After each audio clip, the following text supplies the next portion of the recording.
So today we're exploring one of the most remarkable experiments in community building and governance of perhaps the past 40 years, which is Burning Man. And we will investigate what Burning Man can teach us about how network nation can emerge. And so every year, several thousands of people gather in the desert of Nevada in order to build a temporary city. And for 1 week, they live by a radically different set of rules in order to create a temporary society which is characterized by specific principles like decommodification and radical self-expression. And at the end of the week, everything disappears without leaving any traces, and everyone goes back home. And so even if this event lasts only 1 week, that experience actually catalyzed a permanent and global community of people which are bound together not by the territory, but by shared principles and by this very distinctive way of being in the world together. And so today, there is actually hundreds of regional burns on many different continents. And there are also like year-long communities that have emerged. And so we can say that the Burning Man identity has actually transcended the event that happens every year in Nevada. And so how did that happen? What holds this community together when the members are actually scattered around the globe? And what can this teach us about network nations? And to explore these questions, we have the privilege to be joined today by Erica Blair, who leads engagement and network strategy at Burning Man.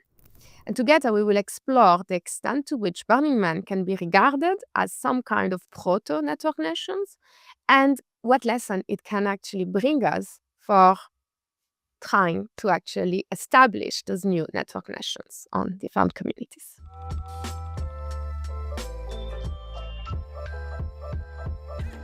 Great. So we're now here with Erika. Hi, Erika. Hi. We are very lucky not to have to do a remote podcast for this session. So to begin with, Erika, we would like to understand, bring us from the beginning of the story of Burning Man. How did you actually encounter Burning Man? And what is the thing that actually drew you towards it? Yeah, so Burning Man has existed since 1986. That was the first burn on Baker Beach in San Francisco. I came into the community through being involved in a lot of festivals and wanting to kind of understand what was different about a burn from other festivals. And so I've been going to Black Rock City, which is the main event in northern Nevada, since 2013, and have been involved as a regular burner for most of my career as a burner until I came into the organization to help support with some of the initiatives around engagement in the network in 2021. And what is it that made you go from just being a burner and just enjoying the festival to actually wanting to engage more formally, I guess, into the organization? To me, Burning Man is a really unique organism. It's unlike anything else that exists on planet Earth, in part because of the different way that we approach kind of how to bring people together. And so to me, there's a really potent magic within Burning Man that I wanted to be part of cultivating. Mm-hmm. Did you feel that the organization was you joining the organization will be something that will bring you closer to Burning Man, or was it really a desire of engaging into the more organizational / governance side of things? For me, it's literally just that I care a lot about Burning Man as a movement and feel a bit of a dharmic duty to be engaged in helping make sure that it succeeds into the next generation. Great. Okay, so if you were to define specific problems or specific gaps that you feel that Burning Man is responding to either intentionally or unintentionally as a collateral effect of actually making Burning Man, what will those problems or gaps be? So Burning Man started, as I said, in the 80s, but really picked up a lot of steam in the 90s. And you can see that in its cultural DNA in a bit. It really in large part was a response to the issues of that moment in time, to globalism, to consumerism, to really thinking about how do we authentically connect in a world that is increasingly being mediated by, capitalistic interests and consumerism. And so there was a real sense of a return to authenticity that I think was built into the ethos of Burning Man from the beginning, which in many ways we're dealing with different challenges in society at this point, but there's still a thread where we're Burning Man as a movement is really standing in contrast to the way that people are forced to interact in the default world, which is intermediated by commerce, which is transactional relationships. And so I feel like there's some kind of degree of um, playing with models of what society could look like if we put connection, collaboration, and community as our highest priorities rather than a lot of the profit motives that go along with the way that society is structured today. And so I guess you have had the chance of being in touch with like the early founders.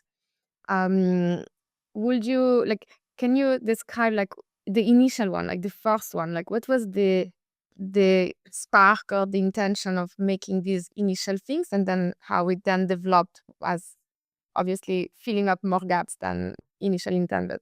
So Burning Man started as Larry Harvey and a crew of his friends burning a sculpture of a man on the beach in 1986. And there's a lot of lore and history, kind of mythology around why they burned that man. Mm-hmm. And the truth is, there was no clear why. And so a lot of the elements of the deeper explanation of what Burning Man means or burning the man means is actually something counterfactually made up after the Mhm. fact. And so there's a bit of a blank canvas for people to project the deeper meaning of why this thing exists onto. And so even now, there's no one meaning of what the man burn means or why we're gathering. It's a bit of a opportunity, a platform for people to do free association of what matters for them, Mhm. which is part of why Burning Man holds so much power, I think, is that people are able to use it as a canvas to really reflect on the things that matter to them and the things that they want to bring into the world that has a bit of a permission granting nature like that for people to explore what is the thing that motivates them to participate Mhm. versus being circumscribed in a top down kind of way. Mhm. And so if we use you as a personal example, what will be like your own personal, yeah, drive, but also like what is it that it is solving for you?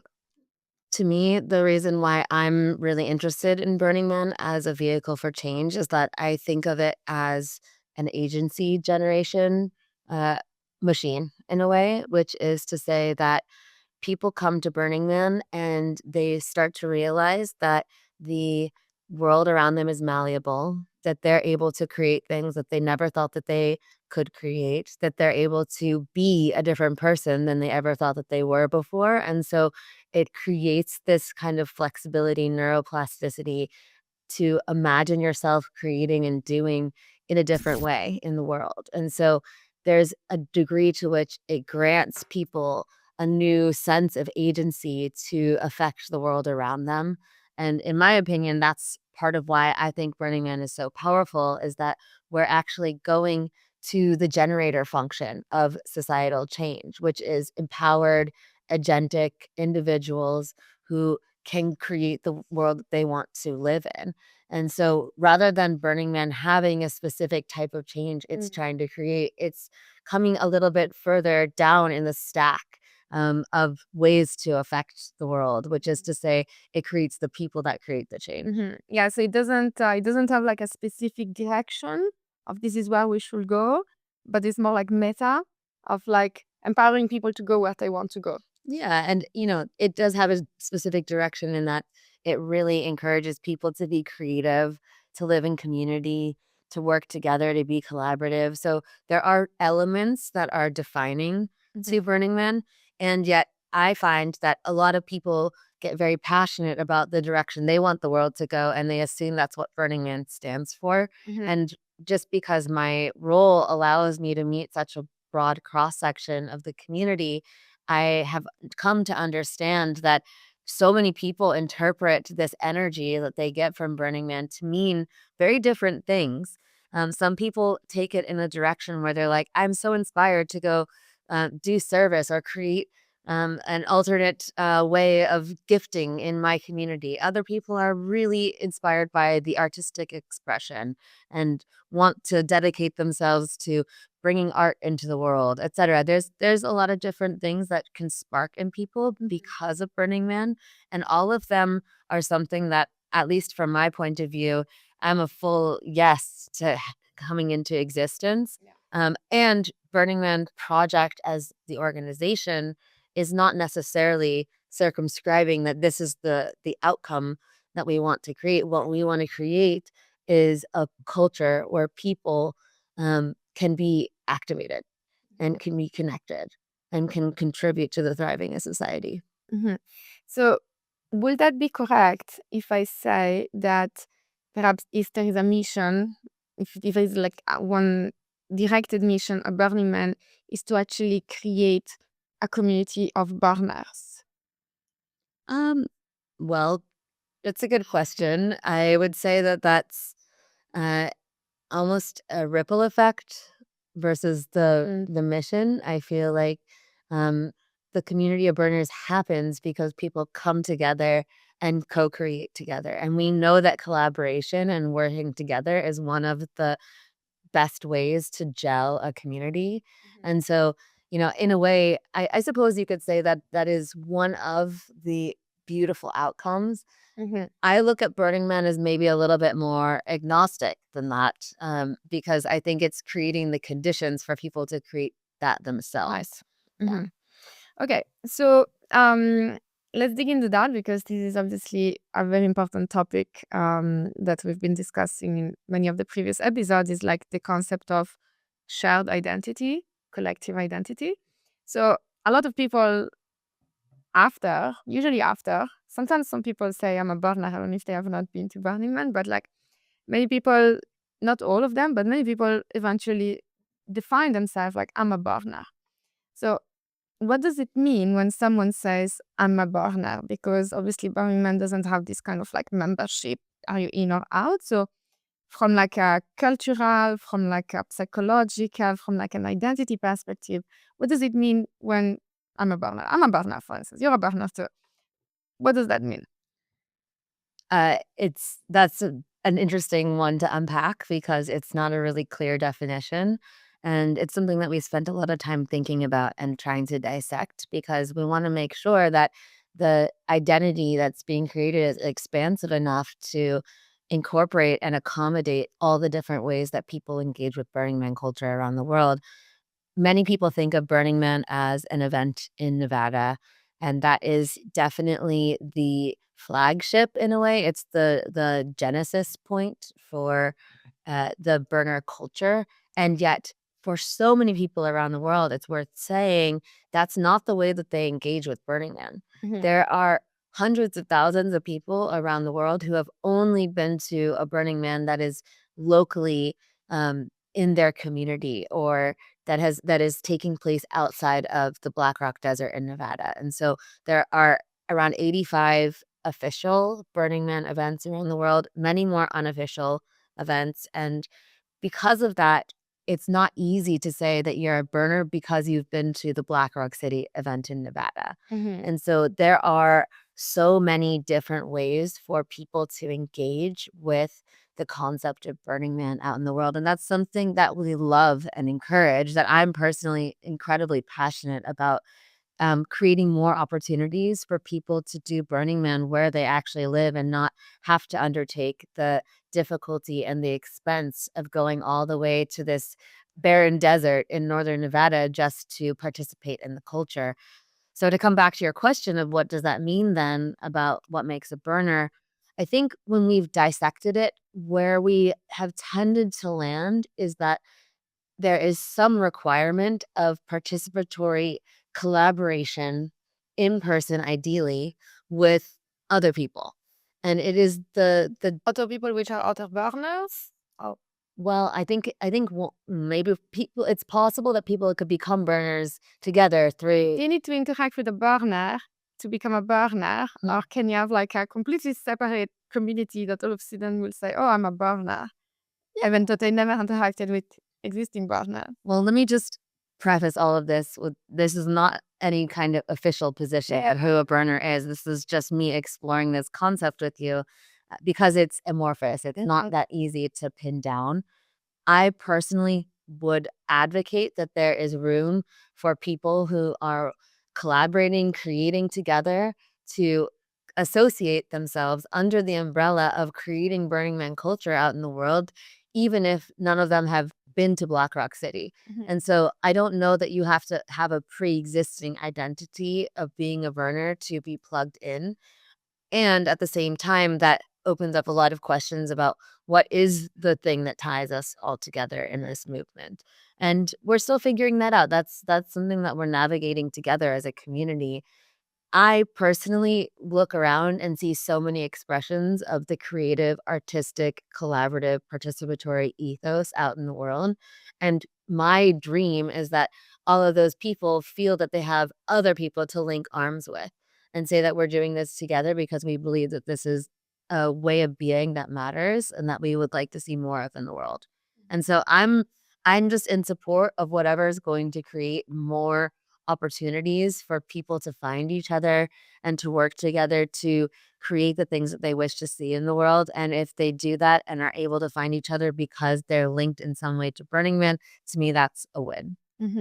Because, for instance, like from my experience, I've met a lot of people in my life after having been to a few Burning Mans, where I actually I tell them sometimes you're already a burner.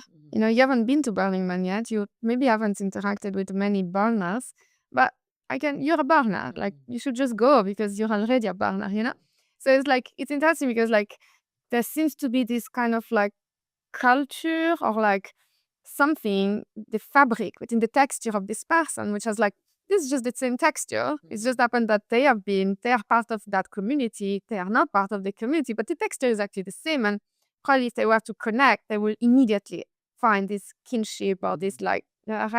Even though it's completely separate. And I don't know if those people, I can tell them, you could be a burner, but are they a burner even though they are completely separate? Maybe they never heard about Burning Man. What would you describe as that texture? It's almost impossible to define.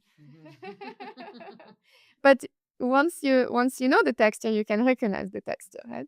Well, maybe one of the things that we could point to is the presence of a bit of a paradigm shift. So there's the default world paradigm that exists, and then there is what happens when you start to imagine that the world could be different. I really like the way that Africa Burn sums it up. Their description of what they do is imagining the world anew. And I think there is a bit of that element of people who are able and willing to go there, where they're willing to be open to imagining the world anew, that creates a bit of a baseline affinity at the very least, if not participation in a similar movement. Although I will say that there is lots of people that are imagining a new world, which I will never qualify as new. As I think it's a precondition with pause, necessary but not sufficient condition. But perhaps without putting them as prescriptive, but perhaps those 10 principles that Burning Man has established could actually be maybe the best description of what is that texture that you recognize. And when you see someone that seems to have a decent degree of those principles, maybe you start saying, oh, this feels like Burning Man texture. So just to give a little bit of context about what you're talking about, the 10 principles are a set of guiding principles that were created in 2004. So I've been saying Burning Man started in 1986. That's quite a large gap. That was an 18-year gap between the first burn on the beach in San Francisco to the creation of the 10 principles, which kind of give a framework for describing what a Burning Man space is. And so I think a few things to know about those principles. One, they were descriptive rather than prescriptive. So Larry Harvey wrote them by noticing what behaviors were emerging within the community. And then two, they are specifically notations about what is happening in a Burning Man event space. And so we're quite careful inside the organization to say that these aren't necessarily the rules for being being a burner, because they more describe the quality of the kinds of spaces that we're creating when we create a burn than they are describing the type of person who might burn. Okay.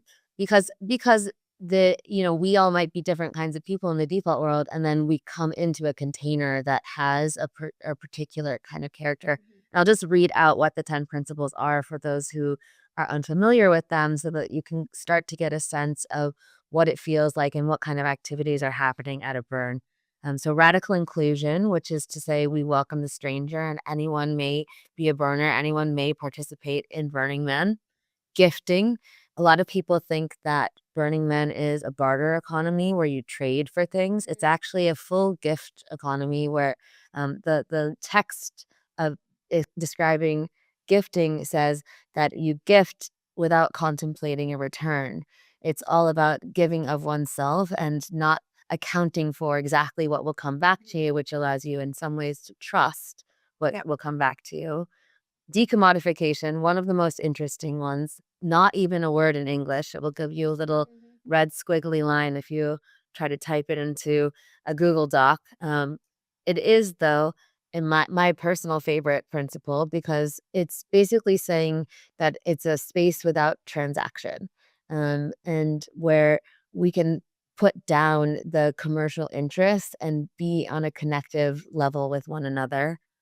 Radical self-reliance, which is saying that we all rely on our own faculties when we're in a Burning Man space. And radical self-expression, of being fully self-expressed, communal effort to work together. Civic responsibility, which is paying attention to what is the good of the whole and how we can all be good citizens within the societies that we're building. Leaving no trace. With This is often thought of as kind of our environmental principle. What a lot of people don't know is that leaving no trace is actually, if you read the text under leaving no trace, it says we endeavor to leave places better than we found them. So it's actually proactive and not just reactive to, cleaning up what you've made. Participation, which is the core philosophy in many ways of a Burning Man space. And then immediacy, which is taking action as it comes and being present in the moment that you're in.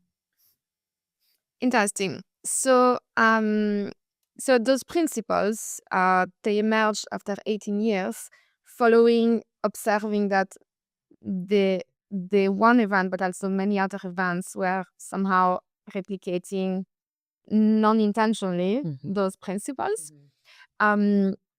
So can you actually tell us, basically, like from this initial Burning Man event that started at the beach, eventually it kind of like multiplied itself into many different local things.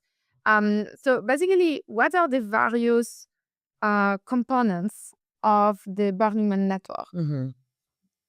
It's a bigger question than it seems. A little background: those principles, as you mentioned, were written 18 years later, and they were written specifically because of the expansion of the network. So in 1997, there were a lot of challenges on the playa, which is the place where Burning Man is held in Nevada, and there was intervention from the government. The future of the event was really uncertain, and they essentially stationed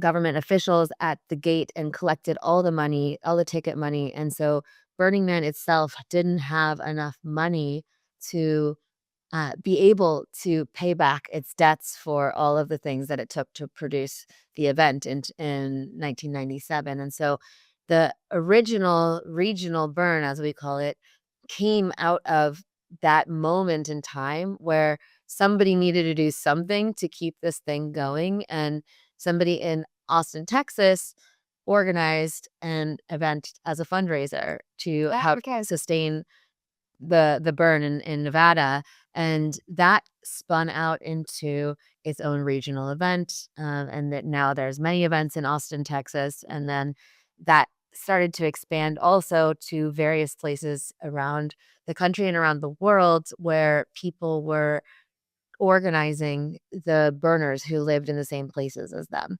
And so it started really organically in 1997.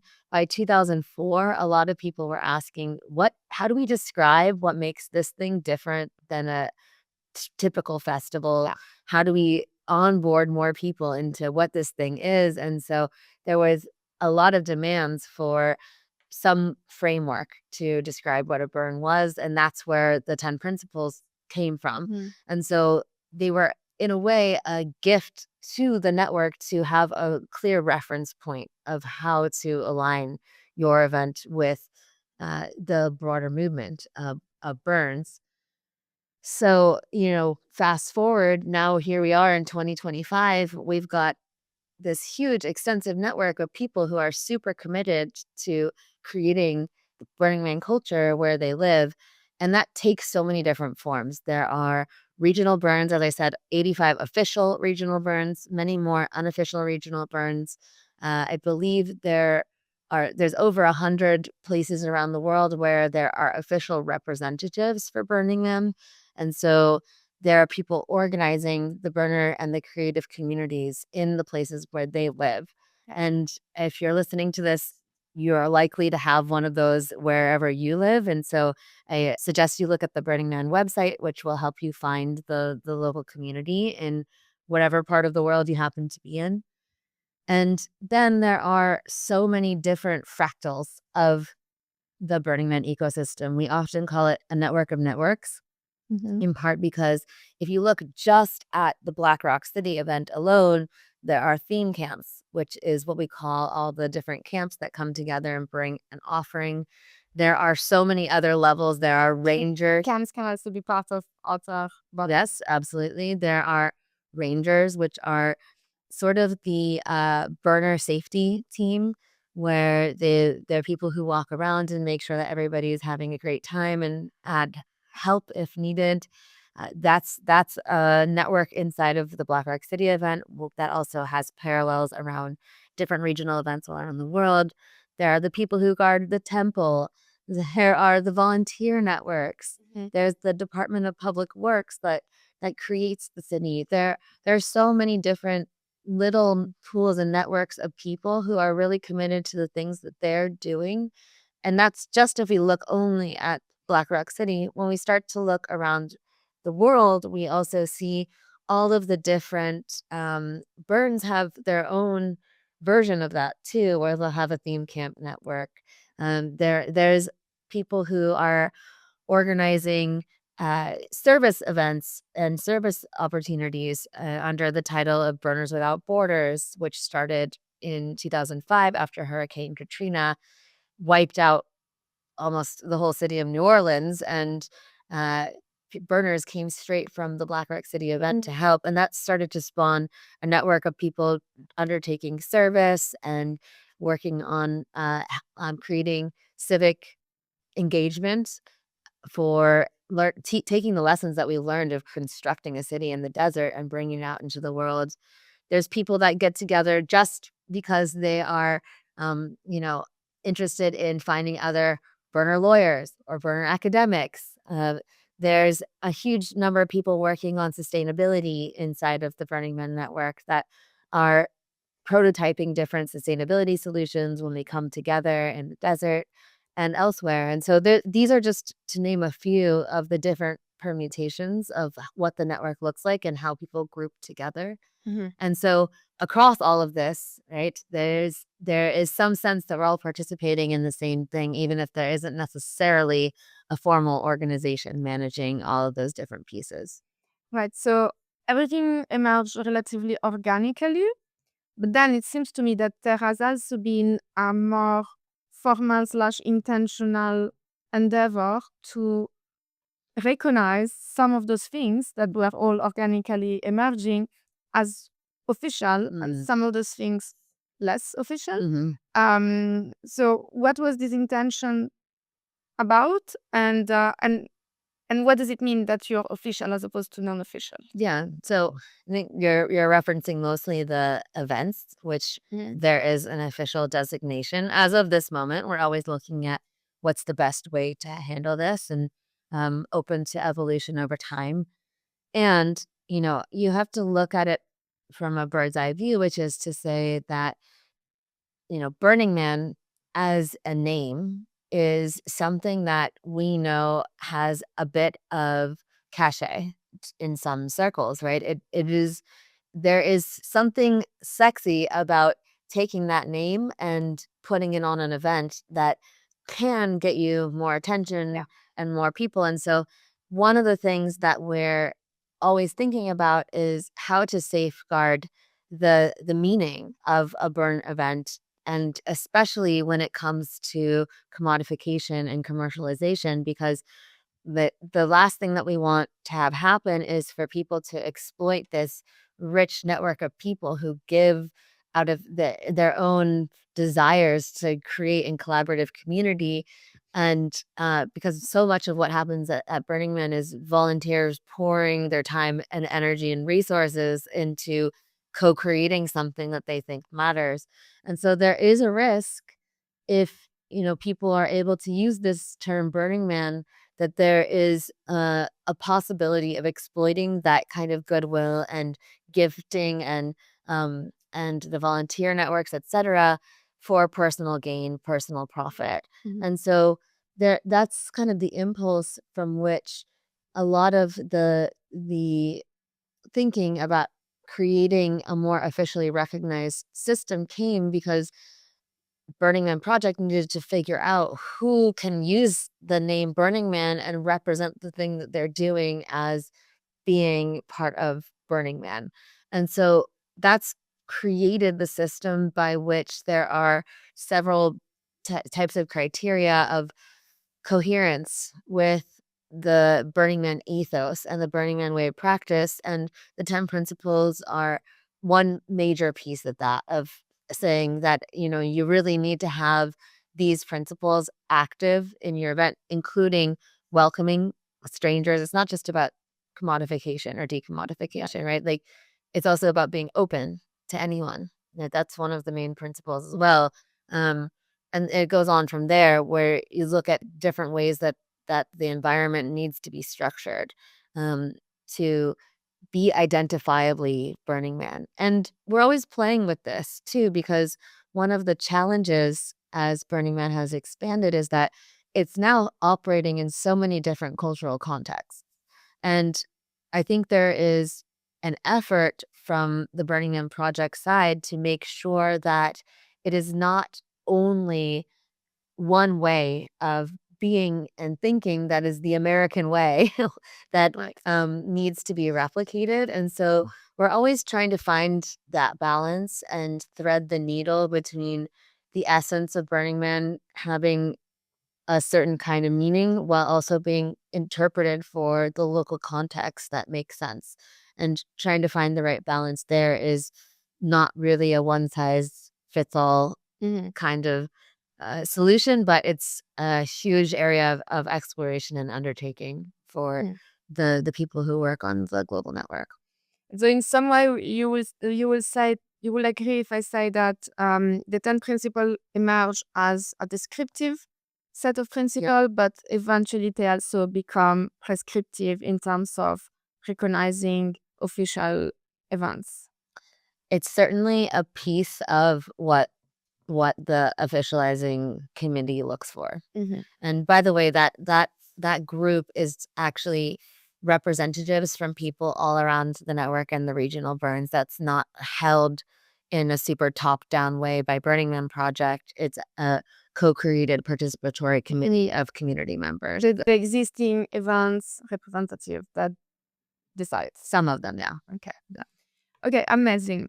So now that we have like a general understanding of the network, so let's try and go into the question of like belonging, like, and as a continuation of the shared identity, but really like this question of kinship, because even though the partners they meet at specific events or specific settings, there seems to be something more that emerge, which is if I walk around and I meet someone that's like, I'm a partner, it's like, I see you. And all of a sudden, like, I feel kinship because I know that we have a little bit of that texture together. Right? Just like when I meet a French person, when I'm on the other side of the world, it's like, I see you. I recognize this cultural affinity, right? So all those 10 principles and beyond, do you think that those are actually mechanisms that also per se contribute to the building of this texture and therefore the creation of a sense of belonging because we all recognize each other as abiding by those similar principles? I would hesitate to put it in that light only because I think we don't necessarily operate with exactly the same principles when we're outside of a burn space. We live in a world with commodification. Like it is virtually impossible to have a decommodified space in the default world. Um, because of the fact that we just operate inside the world that we do. And so that alone gives me pause to say we have to be operating by a certain set of principles, like to be able to recognize someone as a burner. Um, I feel like it is much more organic than that, which is to say people are attracted to Burning Man because they have some kind of resonance with the ethos and philosophy. And my guess is that when you feel connected to somebody else who's a burner, it's not because they're pulling out their pocket list of 10 principles. It's much more that they're just living a life and that is in alignment in some way with the general ethos of this kind of new paradigm of doing. Yeah. And in fact, I think I've met a lot of people that have been to Burning Man, but I don't think we're driven by similar thing, and I don't feel that texture. Like I don't feel the same. So it's not enough to be at the barn to acquire this kind of texture. But my question was also about like whether the gifting, the decommodification, the radical expression, all those things as a practice during those events is something that actually during that period contribute to building some degree of belonging that perhaps when you meet people in the external world, there is less surface to belong because we don't have those practices. Yeah, I would say that's absolutely true. That's part of why I love decommodification so much, which is as a principle, because in my mind, at least this is just my interpretation, I think there is a degree to which when you remove the feeling or possibility of transactionality, you create a much more open set of people. So in the default world, if somebody's coming up to you, we have to be on guard in a way because we have to first make sure they're not trying to get something from us. Yeah, there is a transactionality that is the substrate. Right? Yes, exactly. And so removing that, where if somebody's coming up to you, they're very most likely trying to give you something versus take something from you. And so that creates a condition of openness to others and to strangers that from my perspective allows people to be in a much more receptive mode and also a much more connective mode. And so that's just one example, and I think you could make an argument for almost all the principles about the ways that they create a fabric that is perhaps more inviting and stronger when it comes to the building a field of connection between people than if we didn't have that kind of activity happening in Burning Man spaces. Yeah. And then what about those rituals that are actually like really explicit rituals, like the burning of the man, the temple, the burning of the temple, mostly burning art and so forth. So all those rituals, it's like it's very tribal in some way. Do you feel like, well, were they intended as this kind of ritualistic thing to create a tribes? And if they are not intended, do you feel that they do actually today, as a consequence, play the role of actually like like we all convene around the man, then we look it down, like just like in many tribes, you have those points of convening that actually really reinforce the social fabric. Yeah. Well, the one thing I can say is that that was not created with that explicit intention from the start. Really, because the entire fact that there is a city and there is a week-long gathering was not intended from the start. It started with just the burning of the man. Yeah. And that itself was the point. And without that having a specific meaning. And so, now that that happens on the backdrop of this whole society and temporary city, we can start to see how powerful it is for convening that city together and creating a focal point and creating a ritual. And it originally was just that ritual was the point, and it actually came from the other direction. The city and the society and all of that happened because the ritual was happening. And so, that's with the man specifically. The temple came about much later. I need to double check, but I think it was around the year 2000 when, people wanted to honor a major loss that had happened. And so they built a temple for grieving. And that temple now, ever since then, has burned on Sunday after the man burns on the Saturday night. So there is this big explosive celebratory party energy on Saturday night watching the man burn. And then that really comes home to ground on Sunday with a bit more of a somber and silent and reflective burn of the temple where people are really letting go of grief, of anything that they want to release into the fire.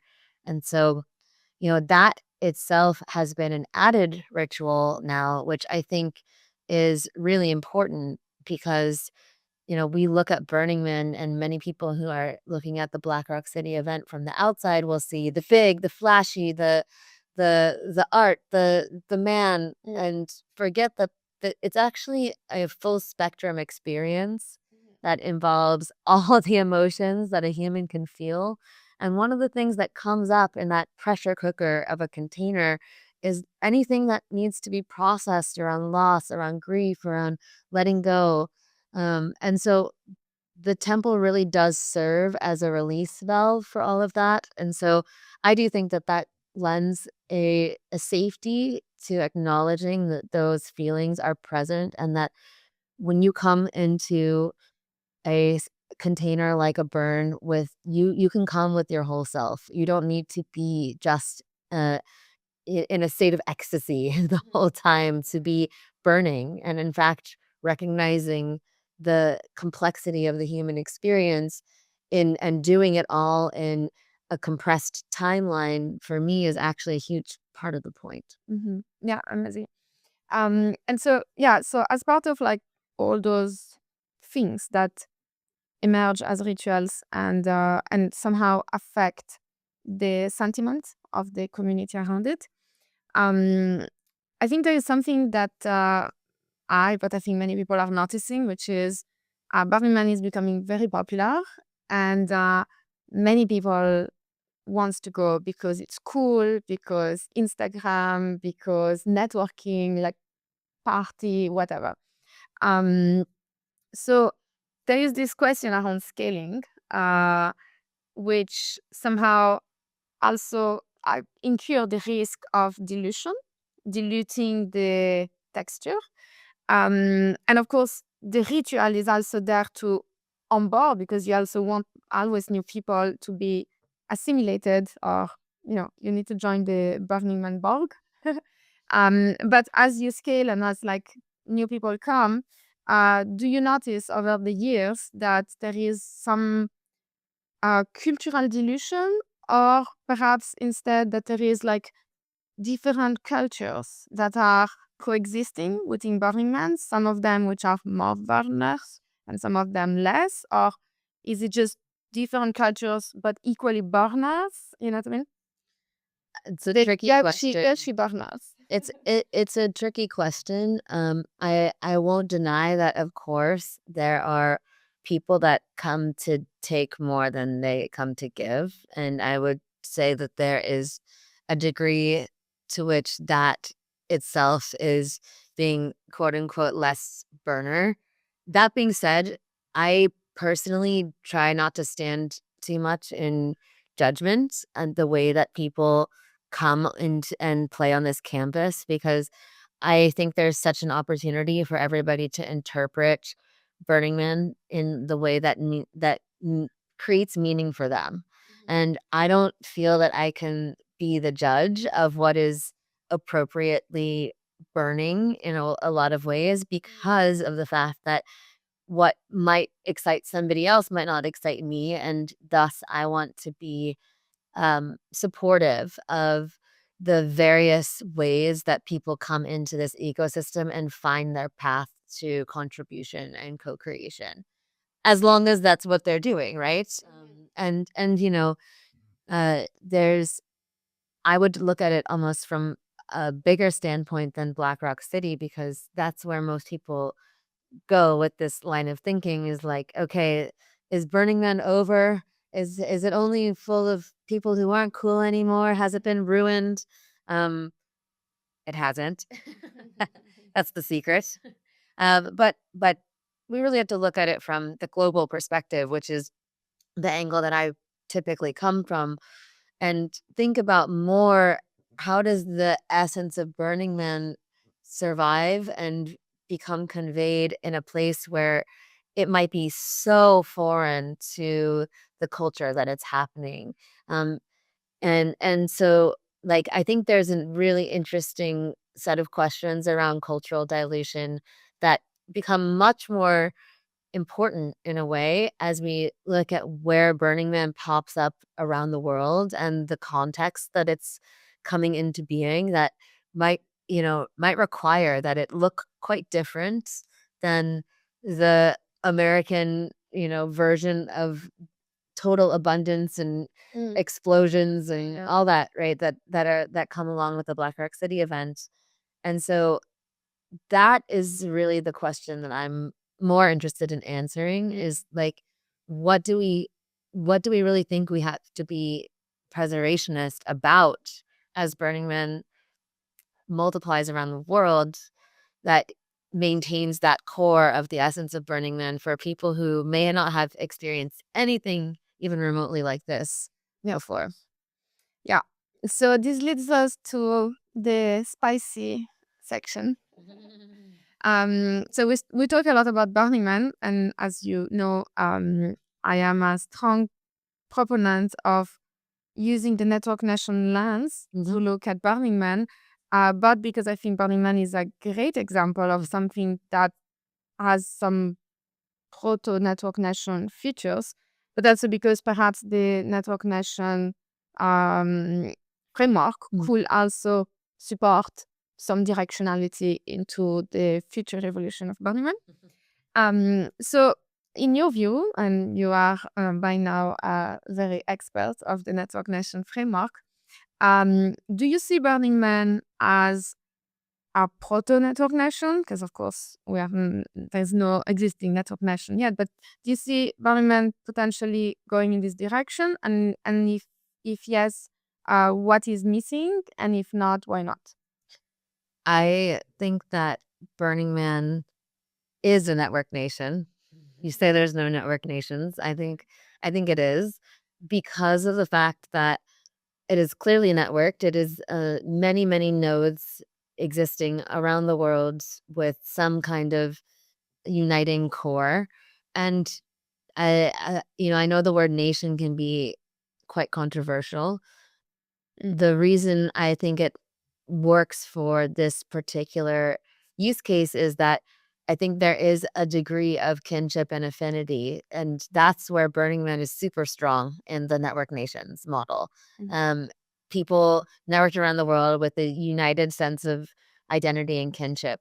That is in many ways already the case at Burning Man and in the Burning Man network, and so on that basis alone, I would use the network nations framework to clearly describe it.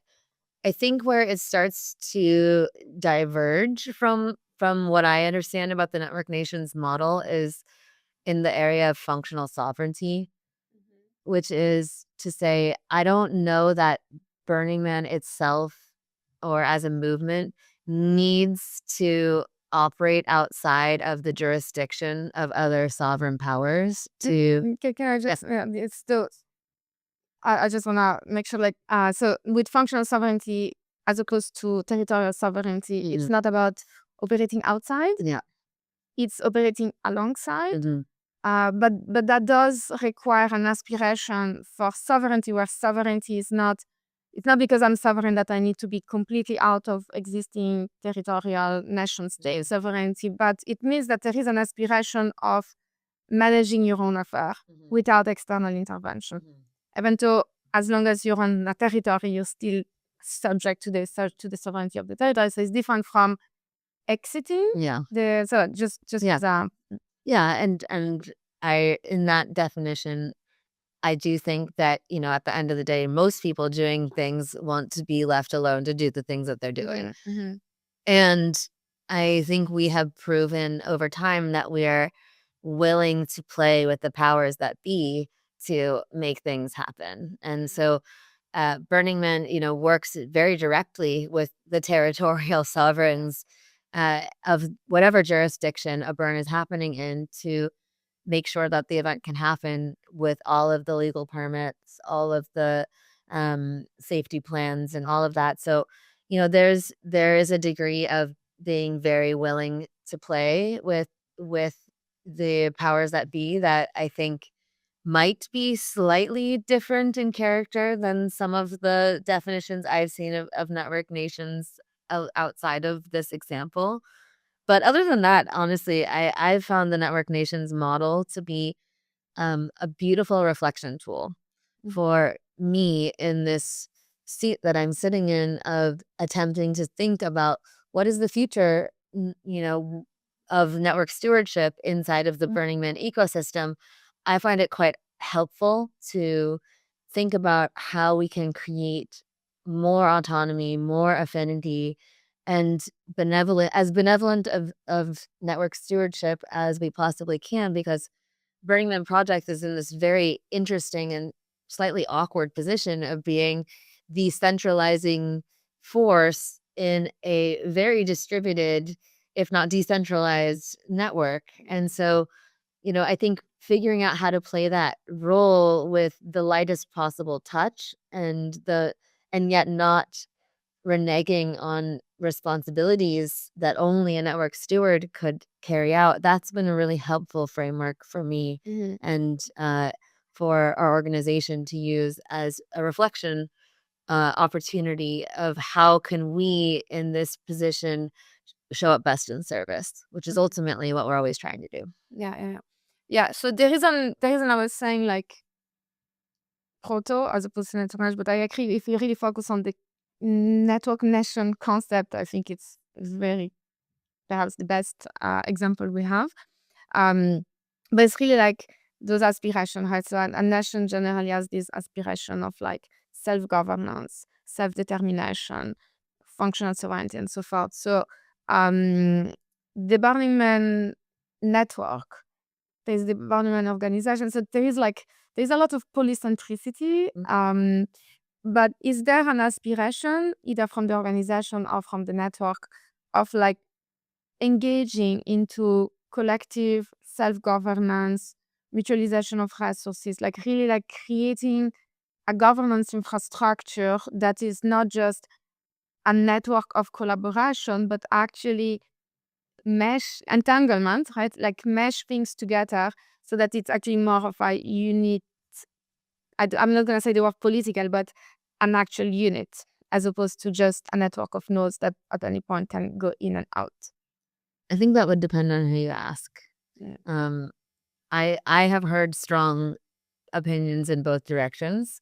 At the end of the day, for the most part, besides, adherence with some degree of like a coherence with the 10 principles and a few other elements that go along with official events, such as needing to be 18, under 18 is allowed, and there's a few other things like that. You need to have insurance, etc.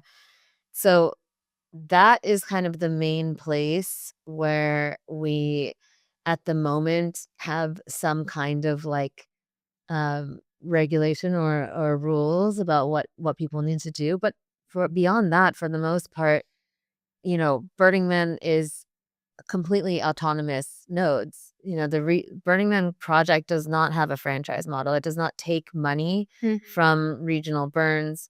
It does not license its name. Does license name? Well, it does not license its name for money. Yeah. You just allow the use. Yeah, it's free use for official nodes in the network. And so, there's a degree to which we've really optimized our system to be what we call a permission engine, which is to say that we at Burning Man Project want as many people in the world to create Burning Man as possible. And we don't try to say that we are the gatekeepers of Burning Man like activities or Burning Man culture. Quite the opposite. The more of that exists in the world, the better, the stronger our movement gets. We are a bit more sparing with who can represent themselves as throwing a specifically Burning Man event, in part because of the challenges that I noted before. But ultimately, there's not a ton of oversight that comes from Burning Man Project, and that's intentional because the purpose is to see the culture proliferate in the world.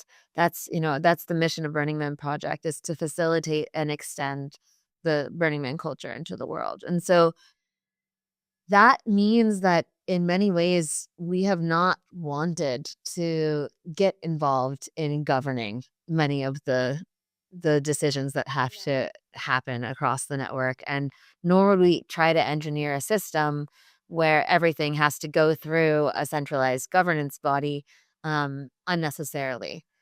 Then there is the question of those decisions that are made that do affect the whole network. There's not that many of them, but they do happen. Who should be in charge of that? Up until this point, we mostly worked on doing really deep stakeholder engagement processes. So, for instance, in just before the pandemic, I think it was around 2017 to 19, there was this huge initiative called cultural direction setting, where they wanted to figure out how do we rewrite the rules for placement and theme camps inside of Black Rock City to make sure that we're moving in a direction that we think is coherent with Burning Man culture. And they worked with people from all across the Burning Man community in a really intensive process for 2 years to rewrite all of the different pieces of the policies around how theme camps can operate, how placement might cooperate with them, etc. And so, there has been a degree of really wanting to involve community members in decision making throughout all major changes at Burning Man. I think, that then creates this circumstance where, sometimes we might be perceived as a bit slow in making decisions. And that has to do with the fact that we tend to optimize for being quite considerate of who might be impacted.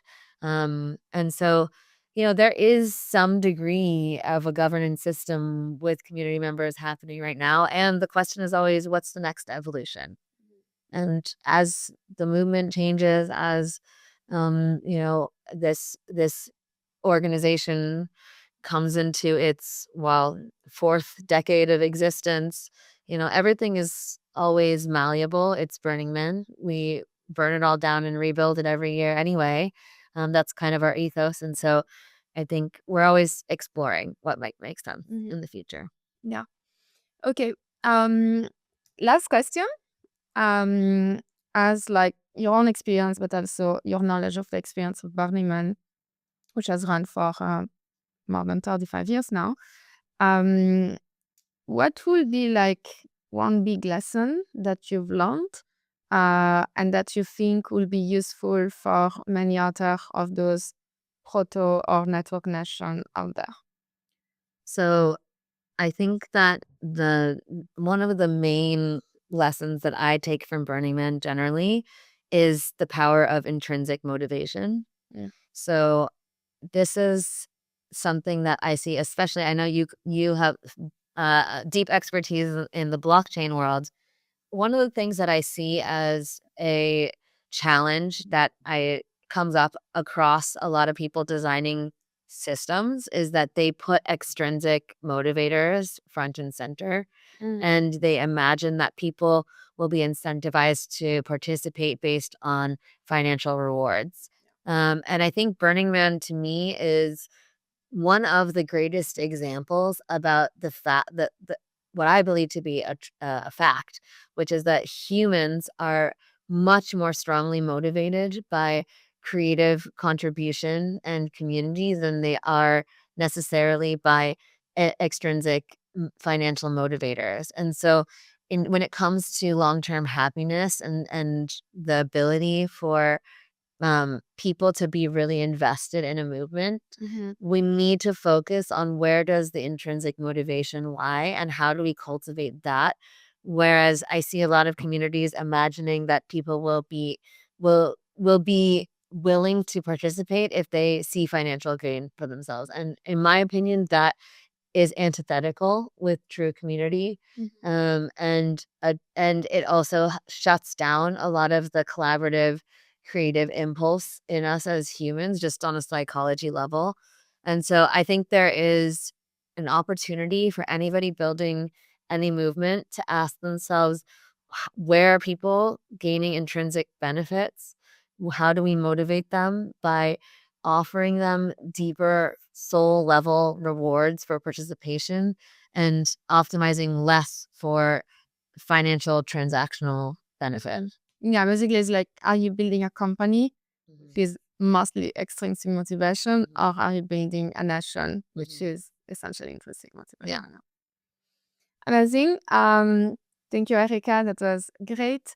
If you want to learn more about Burning Man, where do you go? burningman.org. Exceptional. And if you want to learn more about network nations, you go to networknations.network, and then you get all the information necessary. Thank you, everyone. Thank you. Ciao, ciao.